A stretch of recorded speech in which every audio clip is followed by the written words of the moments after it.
ചൂടാക്കിയ ചിക്കൻ, നന്നായിട്ട് അരിഞ്ഞ സവാള, തക്കാളി, കറിവേപ്പില, മഞ്ഞൾപ്പൊടി, മുളക് പൊടി, കുരുമുളക് പൊടി, ഇഞ്ചി വെളുത്തുള്ളി നന്നായിട്ട് അരിഞ്ഞത്, പിന്നെ കുറച്ച് സ്പൈസസ് ആണ്.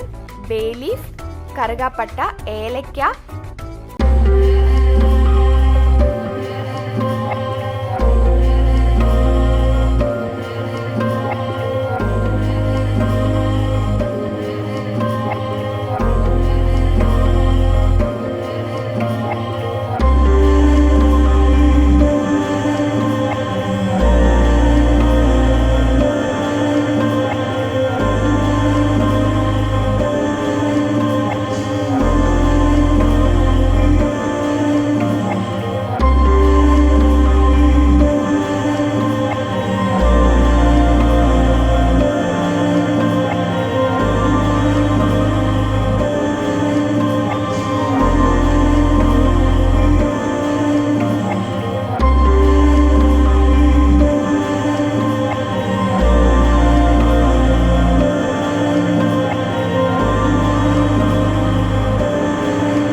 ആയി തുടങ്ങി.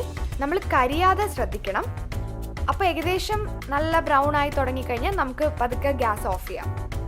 എന്നിട്ട് നമ്മൾ ഈ സവാള വേറൊരു പാത്രത്തിലേക്ക് മാറ്റി വയ്ക്കുക. ഒന്ന് തണുക്കണം. തണുത്തതിന് ശേഷം നമുക്കിത് മിക്സിയിൽ അരച്ചു കൊണ്ടുവരാം.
പൊറോട്ടയുടെ കൂടെയോ പുട്ടിൻ്റെ കൂടെയോ ഒക്കെ ഇത് കഴിക്കാവുന്ന നല്ലൊരു കോമ്പിനേഷനാണ്.